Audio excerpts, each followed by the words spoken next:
Buongiorno e benvenuti a questa prima edizione del nostro telegiornale. Vediamo subito i titoli. Si chiama Zoe, è la prima nata a Catania, è una bimba ed è venuta al mondo all'ospedale Garibaldinesima un secondo dopo la mezzanotte. In calo in Sicilia gli interventi dei vigili del fuoco per incendi durante i festeggiamenti. Nell'isola sono stati solo 16. Attenzione a maneggiare anche quelli inesplosi, i rischi per gli amici a quattro zampe. Ieri a Catania la marcia nazionale della pace, 5 tappe per diffondere il messaggio della non violenza e contro le atrocità della guerra. In collegamento da Gerusalemme il cardinale Pizzaballa: non sia solo uno slogan. Bilancio dell'anno che se n'è andato, i problemi di sempre e nuove emergenze. Fatta esplodere e assaltata la cassaforte del Postamat dell'ufficio postale di Piazza Tivoli e Tremestieri e Tenneone Catanese. A Catania si è rinnovata la San Silvestro a mare, il tradizionale tuffo di fine anno, quarta vittoria consecutiva e record per il pallanuotista Riccardo Torrisi. Calcio, un 2025 di luci e ombre per il Palermo, dall'arrivo di Poyampalo all'eliminazione dai play-off e poi l'arrivo di Inzaghi e la chiusura al quarto posto. Calciomercato, il Catania chiude per Bruzzaniti, nelle prossime ore le visite mediche e poi l'annuncio: l'attaccante ex Pineto sostituirà l'infortunato Cicerelli.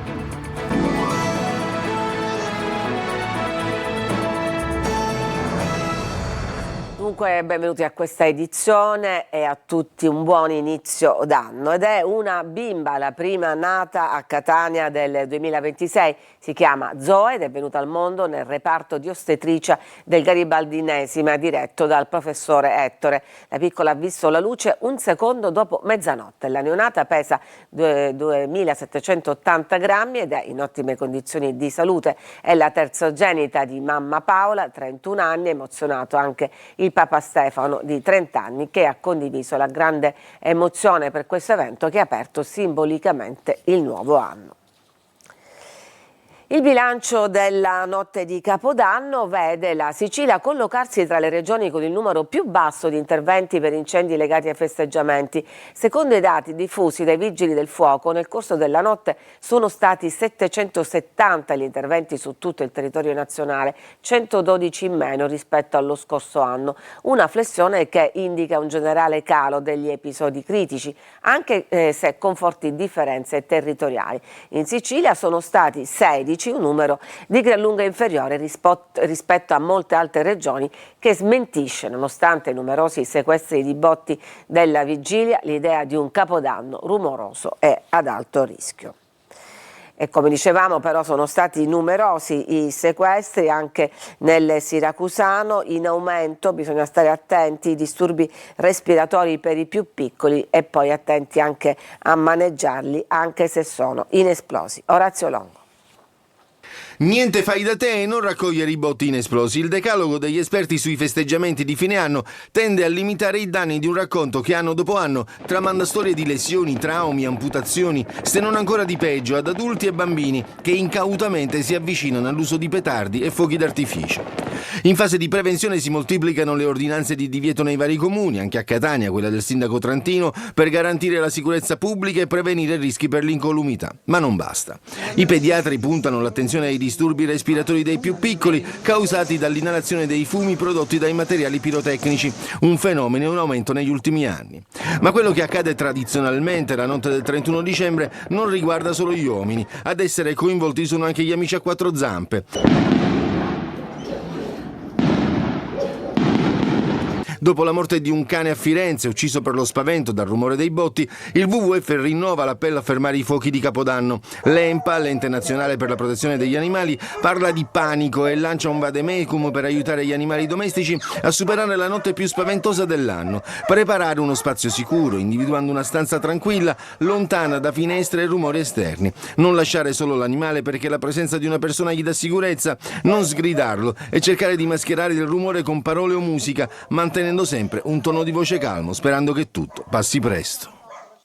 Evidentemente, se il bilancio di oggi è stato confermato, alcune di queste raccomandazioni sono state ascoltate. E sotto un mare di ombrelli, Catania ha salutato il nuovo anno con il concertone in Piazza Duomo a partire dalle ore 21. Sul palco si sono alternati Delia, la giovane rivelazione di X Factor, Marina Rei, Zapato, Caballà, insieme ai Beddi, Colorindaco e come ospite principale Gali, tra i protagonisti della scena urbana italiana. A seguire DJ7 di Radio Studio Centrale. La serata è stata condotta da Ruggero Sardo e dalla nostra Desiree Ferlito ed è stata seguita anche da Piazza Università grazie ad un maxi schermo. E la pioggia non ha fermato non solo la voglia di divertimento, ma neanche la voglia di pace. A Catania ieri ha sfilato la Marcia Nazionale della Pace organizzata dalla Conferenza Episcopale. Tonino De Mano. Il tema della pace è decisivo, ma non sia slogan. Le parole del cardinale Pierbattista Pizzaballa, che in videocollegamento ha partecipato alla 58esima Marcia Nazionale della Pace, risuonano anche sulle strade di Catania. Ombrelli aperti, striscioni e tanta partecipazione in un momento in cui ci sono ancora troppi conflitti e tensioni. Ma la voglia e il desiderio di pace si traducono in gesti concreti, in un linguaggio appropriato e di fede, come spiega Don Ciotti. Questo nostro camminare insieme per scuotere sempre di più le nostre coscienze, la nostra responsabilità e il nostro impegno, ma anche per essere un segno per altri che i temi della giustizia, della legalità, della dignità, della libertà, della pace hanno veramente bisogno del contributo di tutti. Concetto ribadito da Monsignor Giovanni Ricchiudi, presidente di Pax Christi. Chiediamo un cambio di strada e un cambio di marcia. Ecco, se le strade rimbombano o rischiano di rimbombare di nuovo dei passi pesanti dei soldati, dei carri armati, noi invece preferiamo indicare un cambio di strada, un cambio di marcia dei viandanti di pace così pacifici. Verità e giustizia come vie di pace e disarmo. Il cuore pacifista batte nel cuore di Catania. E ci siamo ormai lasciati alle spalle il 2025, ricordiamo dunque i principali fatti accaduti in questi 12 mesi con Emanuela Corsi. Il 2025 sta per concludersi ed è tempo di bilanci. Agrigento sta per chiudere il suo difficile anno da capitale della cultura, tra polemiche, la pioggia caduta dal tetto del Teatro Pirandello sugli orchestrali, i tombini asfaltati poi cercati con i metal detector, gli strafalcioni grammaticali sui cartelloni. Un anno in cui troppi giovani sono stati vittime, ma anche protagonisti negativi dei fatti di cronaca. Risse degenerate finite nel sangue, spedizioni punitive, scene da Gomorra per le vie delle città.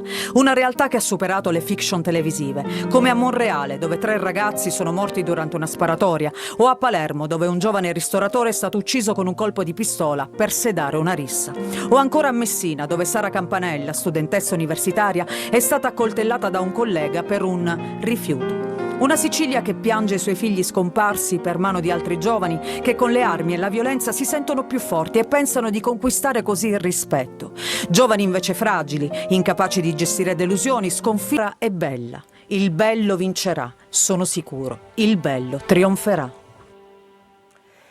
E vediamo che cosa ci porterà questo nuovo anno. Intanto già da oggi i primi aumenti. I pedaggi delle autostrade A20 Messina-Palermo e A18 Messina-Catania subiranno una variazione dell'1,5% a seguito di un provvedimento del Ministero delle Infrastrutture. Ci fermiamo, c'è una pausa, poi torniamo con altre notizie.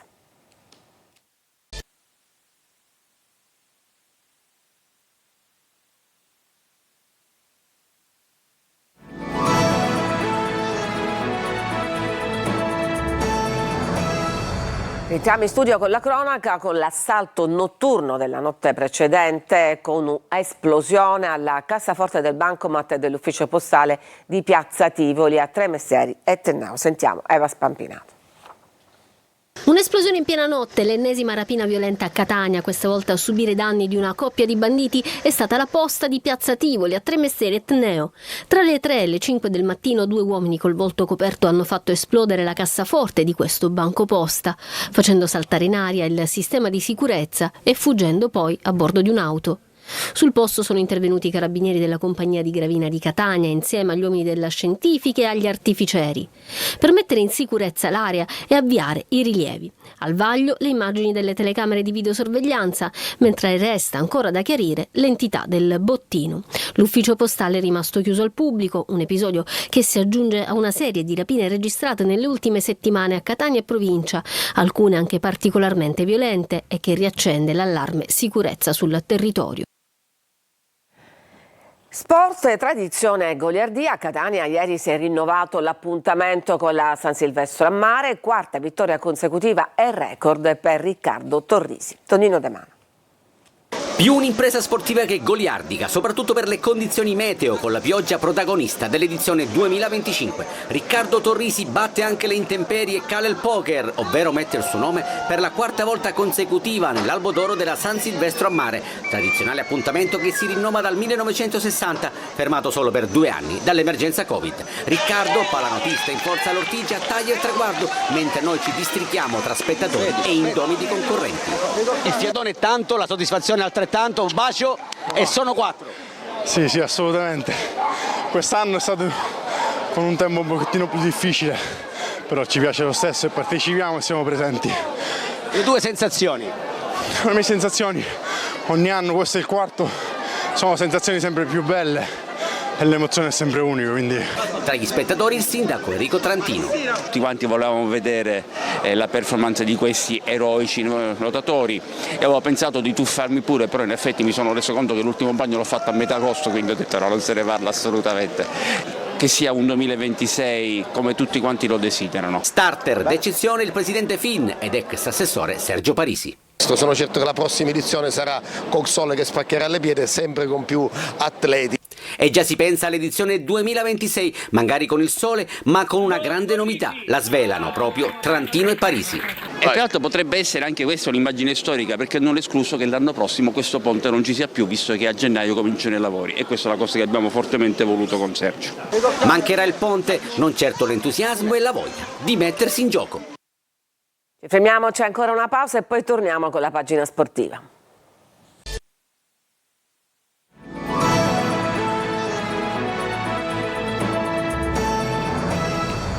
E siamo al calcio, un 2025 di luci ed ombre per il Palermo, ma i rosanero sperano che il nuovo anno possa essere l'anno della svolta. Marco Gullà.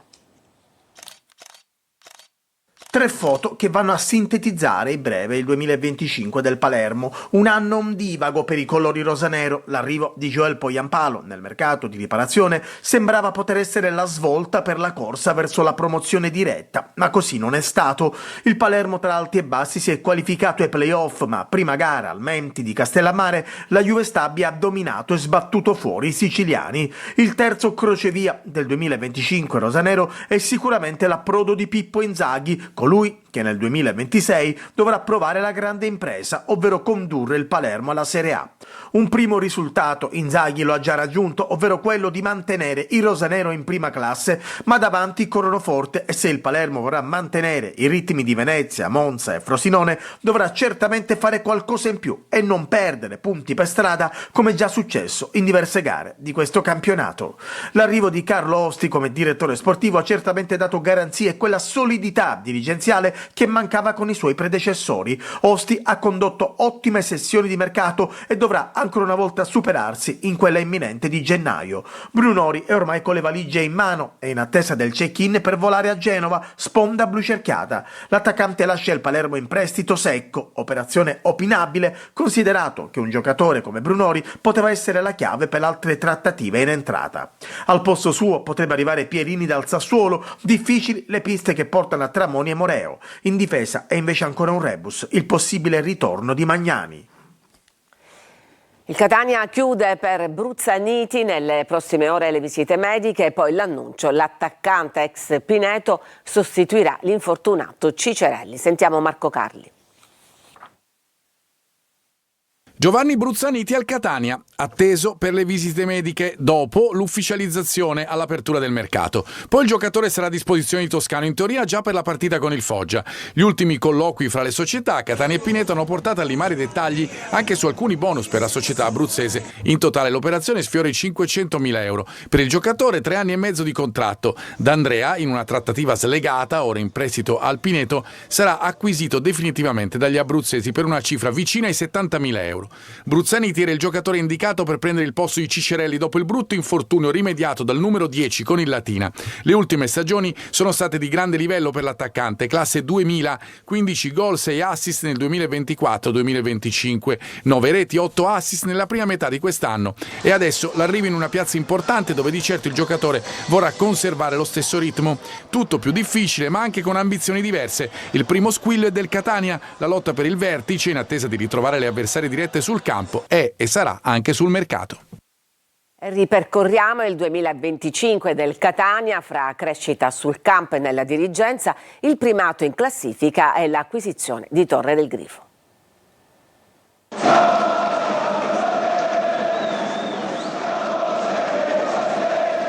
La fotografia del 2025 del Catania la scatta la Lega Pro, 66 punti totali. Nell'anno solare rossazzurri primi davanti a Benevento e Cerignola. Nella stagione scorsa non c'era la Salernitana, in cima il dato resta significativo. È passato un anno, dalla fine del girone d'andata della scorsa stagione alla fine di questa. Il Catania è passato da un'anonima posizione di metà classifica a fine 2024 al primato di fine 2025. Un'altra vita, perché al di là della classifica il 2025 è l'anno della crescita nel segno delle differenze nei numeri, come detto, ma anche delle analogie e dei progetti condivisi. Il Catania ha cominciato e finito l'anno con lo stesso allenatore, Toscano, un segno di continuità, come una società che cresce, temprata anche dagli errori del passato, con nuove figure, con ruoli definiti. Il finale della scorsa stagione è stato comunque inattivo. Col Pescara sarebbe bastato un gol in più o uno in meno subito per avere la meglio sulla squadra che poi sarebbe stata la vincitrice dei playoff.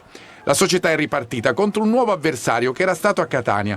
Una sfida costante sul mercato. Ai colpi della Salernitana, il Catania risponde irrobustendo in ogni ruolo un gruppo già valido. L'avvio, fatta salva l'eliminazione dalla Coppa, è importante. Poi arriva la debacle di Cosenza. Il Catania impara dai suoi errori. In casa è una macchina perfetta. Fuori casa qualche intoppo, come a Casarano, ma anche alcuni approcci decisi che indirizzano i match. Il risultato è il primato, seppur in coabitazione. Il tutto, mentre la società, altro dato di questo 2025, riprende possesso di Torre del Grifo, la casa del Catania dove i rossazzurri torneranno nel 2026. Progetti in campo e fuori e fiducia. C'è un obiettivo da coltivare. Ed è tutto per questa edizione, grazie per averci seguito, vi auguro un buon inizio d'anno.